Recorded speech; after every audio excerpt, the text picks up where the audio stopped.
एक बड़ा व्यापारी था जिसके गांव में बहुत से घर और कारखाने थे जिनमें तरह तरह के पशु रहते थे। एक दिन वह अपने परिवार सहित कारखानों को देखने के लिए गांव गया। उसने अपनी पशुशाला भी देखी जहां एक गड्ढा और एक बैल बंधे हुए थे। उसने देखा कि वे दोनों आपस में वार्तालाप कर रहे हैं। वह व्यापारी पशु पक्षियों की बोली समझता था। वह चुपचाप खड़ा होकर दोनों की बातें सुनने लगा। बैल ने गधे से कहा, तू बड़ा ही भाग्यशाली है, सदैव सुखपूर्वक रहता है। मालिक हमेशा तेरा ख्याल रखता है।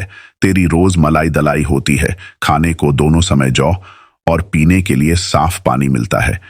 इतने आदर सत्कार के बाद भी तुझसे केवल यह काम लिया जाता है कि कभी काम पड़ने पर मालिक तेरी पीठ पर बैठकर कुछ दूर चला जाता है। तुझे दाने घास की कभी कमी नहीं होती। और तू जितना भाग्यवान है, मैं उतना ही अभागा हूं। मैं सवेरा होते ही पीठ पर हल लाद कर जाता हूं। वहां दिन भर मुझे हल में झोत कर चलाते हैं। हलवाहा मुझ पर बराबर चाबुक चलाता रहता है। उसके चाबुकों की मार से, पीठ और जुए से मेरे कंधे छिल गए हैं। सुबह से शाम तक ऐसा कठिन काम लेने के बाद भी ये लोग मेरे आगे सूखा और सड़ा भूसा डालते हैं जो मुझसे खाया नहीं जाता। रात भर मैं भूखा प्यासा अपने गोबर और मूत्र में पड़ा रहता हूं और तेरी सुख सुविधा पर ईर्ष्या किया करता हूं। गद्दे ने यह सुनकर कहा, ए भाई, जो कुछ तू कहता है सब सच है। सचमुच तुझे बड़ा कष्ट है, किंतु जान पड़ता है तू इसी में प्रसन्न है। तू स्वयं ही सुख से रहना नहीं चाहता। तू यदि मेहनत करते करते मर जाए तो भी ये लोग तेरी दशा पर तरस नहीं खाएंगे। अतएव तू एक काम कर, फिर वे तुझसे इतनी मेहनत नहीं लिया करेंगे और तू सुख से रहेगा। बैल ने पूछा कि ऐसा कौन सा उपाय हो सकता है? गधे ने कहा, तू अपने को रोगी दिखा, एक शाम का दाना भूसा न खा और अपने स्थान पर चुपचाप लेट जा। बैल को यह सुझाव बड़ा अच्छा लगा। उसने गधे की बात सुनकर कहा, मैं ऐसा ही करूंगा। तूने मुझे बड़ा अच्छा उपाय बताया है। भगवान तुझे प्रसन्न रखें। दूसरे दिन प्रातःकाल हलवाहा जब पशुशाला में यह सोचकर गया कि रोज की तरह बैल को खेत जोतने के लिए ले जाए, तो उसने देखा कि रात की लगाई सानी ज्यों की त्यों रखी है और बैल धरती पर पड़ा हाँफ रहा है। उसकी आंखें बंद हैं और उसका पेट फूला हुआ है। हलवाहे ने समझा कि बैल बीमार हो गया है और यह सोचकर उसे हल में न जोता। उसने व्यापारी को बैल की बीमारी की सूचना दी। व्यापारी यह सुनकर जान गया कि बैल ने गधे की शिक्षा पर कार्य करके स्वयं को रोगी दिखाया है। अतएव उसने हलवाहे से कहा कि आज गधे को हल में जोत दो। इसलिए हलवाहे ने गधे को हल में जोत कर उससे सारे दिन काम लिया। गधे को खेत जोतने का अभ्यास नहीं था। वह बहुत थक गया और उसके हाथ पांव ठंडे होने लगे। शारीरिक श्रम के अतिरिक्त सारे दिन उस पर इतनी मार पड़ी थी कि संध्या को घर लौटते समय उसके पांव भी ठीक से नहीं पड़ रहे थे।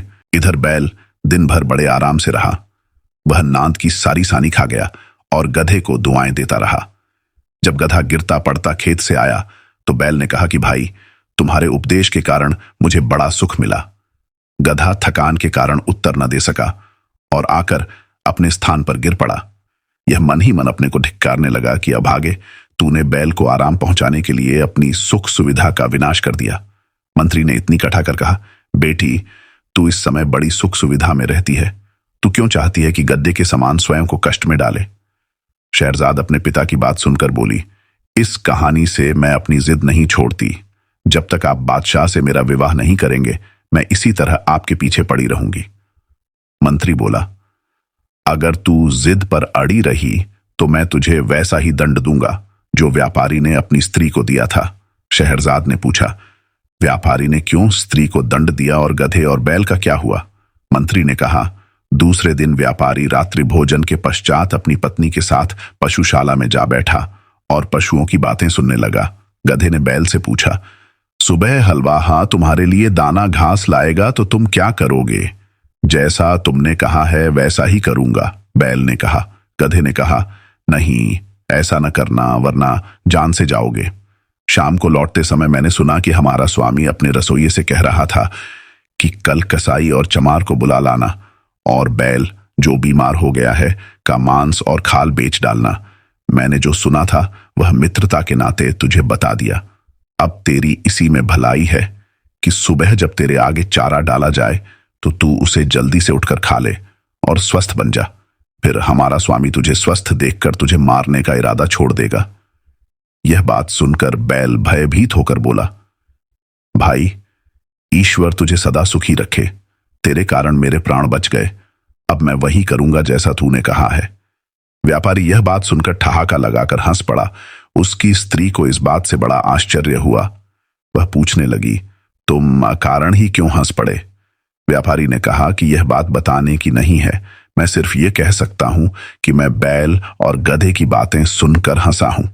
स्त्री ने कहा, मुझे भी वह विद्या सिखाओ जिससे पशुओं की बोली समझ लेते हैं। व्यापारी ने इससे इनकार कर दिया। स्त्री बोली, आखिर तुम मुझे यह क्यों नहीं सिखाते? व्यापारी बोला, अगर मैंने तुझे यह विद्या सिखाई तो मैं जीवित नहीं रहूंगा। स्त्री ने कहा, तुम मुझे धोखा दे रहे हो। क्या वह आदमी जिसने तुझे यह सिखाया था सिखाने के बाद मर गया? तुम कैसे मर जाओगे? तुम झूठ बोलते हो। कुछ भी हो, मैं तुमसे यह विद्या सीख कर ही रहूंगी। अगर तुम मुझे नहीं सिखाओगे तो मैं प्राण तज दूंगी।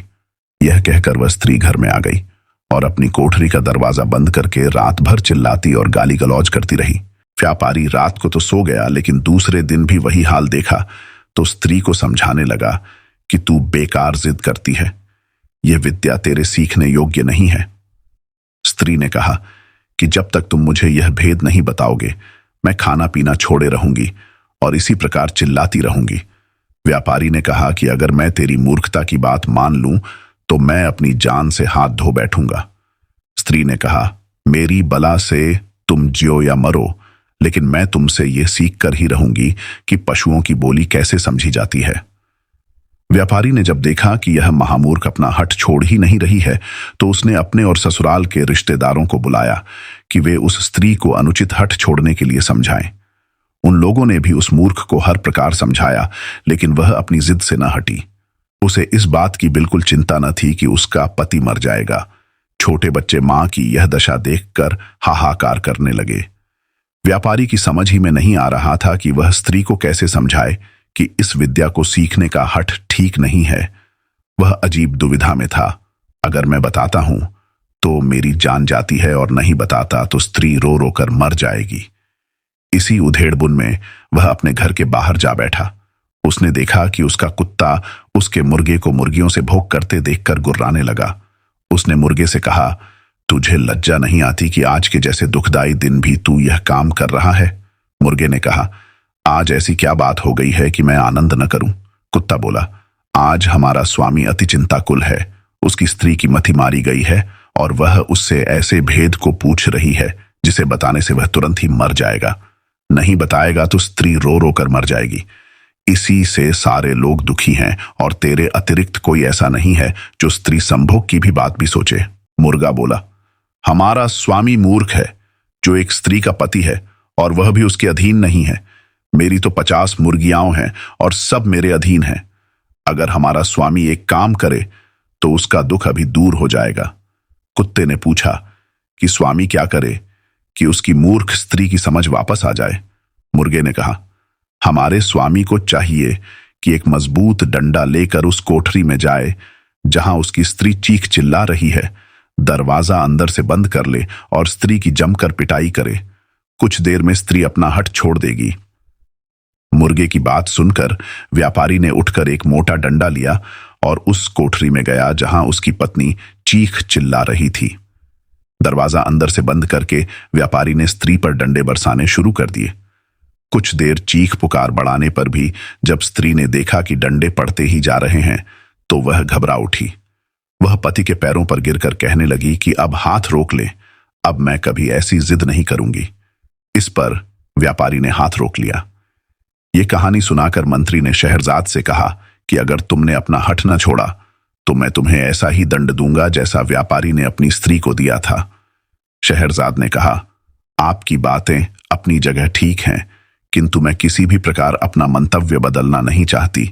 अपनी इच्छा का औचित्य सिद्ध करने के लिए मुझे भी कई ऐतिहासिक घटनाएं और कथाएं मालूम हैं, लेकिन उन्हें कहना बेकार है। यदि आप मेरी कामना पूरी न करेंगे तो मैं आपसे पूछे बगैर स्वयं ही बादशाह की सेवा में पहुंच जाऊंगी। अब मंत्री विवश हो गया। उसे शहरजाद की बात माननी पड़ी। वह बादशाह के पास पहुंचा और अत्यंत शोक संतप्त स्वर में निवेदन करने लगा, मेरी पुत्री आपके साथ विवाह सूत्र में बंधना चाहती है। बादशाह को इस बात पर बड़ा आश्चर्य हुआ। उसने कहा, तुम सब कुछ जानते हो, फिर भी तुमने अपनी पुत्री के लिए ऐसा भयानक निर्णय क्यों लिया?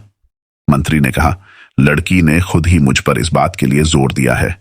उसकी खुशी इसी बात में है कि वह एक रात के लिए आपकी दुल्हन बने और सुबह मृत्यु के मुख में चली जाए। बादशाह का आश्चर्य इस बात से और बढ़ा। वह बोला, तुम इस धोखे में न रहना कि तुम्हारा ख्याल करके मैं अपनी प्रतिज्ञा छोड़ दूंगा। सवेरा होते ही मैं तुम्हारे ही हाथों तुम्हारी बेटी को सौंपूंगा कि उसका वध करवाओ।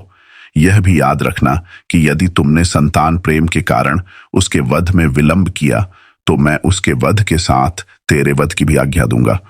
मंत्री ने निवेदन किया, मैं आपका चरण सेवक हूं।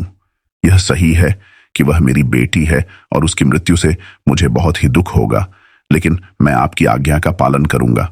बादशाह ने मंत्री की बात सुनकर कहा, यह बात है तो इस कार्य में विलंब क्यों किया जाए?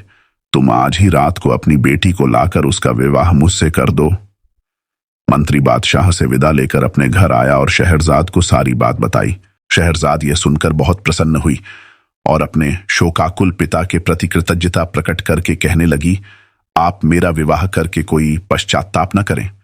भगवान चाहेगा तो इस मंगल कार्य से आप जीवन पर्यंत हर्षित रहेंगे। फिर शहरजाद ने अपनी छोटी बहन दुनियाजाद को एकांत में ले जाकर उससे कहा, मैं तुमसे एक बात में सहायता चाहती हूं। आशा है तुम इससे इनकार न करोगी। मुझे बादशाह से ब्याहने के लिए ले जाएंगे। तुम इस बात से शोक विह्वल न होना, बल्कि मैं जैसा कहूं वैसा करना। मैं तुम्हें विवाह की रात पास में सुलाऊंगी और बादशाह से कहूंगी कि तुम्हें मेरे पास आने दे, ताकि मैं मरने के पहले तुम्हें धैर्य बंधा सकूं। मैं कहानी कहने लगूंगी। मुझे विश्वास है कि इस उपाय से मेरी जान बच जाएगी। दुनियाजाद ने कहा, तुम जैसा कहती हो वैसा ही करूंगी। शाम को मंत्री शहरजाद को लेकर राजमहल में गया। उसने धर्मानुसार पुत्री का विवाह बादशाह के साथ करवाया और पुत्री को महल में छोड़कर घर आ गया। एकांत में बादशाह ने शहरजाद से कहा, अपने मुंह का नकाब हटाओ। नकाब उठने पर उसके अप्रतिम सौंदर्य से बादशाह स्तंभित सा रह गया, लेकिन उसकी आंखों में आंसू देखकर पूछने लगा कि तू रो क्यों रही है? शहरजाद बोली, मेरी एक छोटी बहन है जो मुझे बहुत प्यार करती है और मैं भी उसे बहुत प्यार करती हूं। मैं चाहती हूं कि आज वह भी यहां रहे, ताकि सूर्योदय होने पर हम दोनों बहनें अंतिम बार गले मिल लें। यदि आप अनुमति दें तो वह भी पास के कमरे में सो रहे। बादशाह ने कहा, क्या हर्ज है, उसे बुलवा लो और पास के कमरे में क्यों, इसी कमरे में दूसरी तरफ सुला लो। चुनांचे दुनियाजाद को भी महल में बुला लिया गया। शहरयार शहरजाद के साथ ऊंचे शाही पलंग पर सोया और दुनियाजाद पास ही दूसरे छोटे पलंग पर लेट रही। जब एक घड़ी रात रह गई तो दुनियाजाद ने शहरजाद को जगाया और बोली, बहन, मैं तो तुम्हारे जीवन की चिंता से रात भर न सो सकी। मेरा चित्त बड़ा व्याकुल है। तुम्हें बहुत नींद न आ रही हो और कोई अच्छी सी कहानी इस समय तुम्हें याद हो तो सुनाओ, ताकि मेरा जी बहले। शहरजाद ने बादशाह से कहा कि यदि आपकी अनुमति हो तो मैं जीवन के अंतिम क्षणों में अपनी प्रिय बहन की इच्छा पूरी कर लूं। बादशाह ने अनुमति दे दी।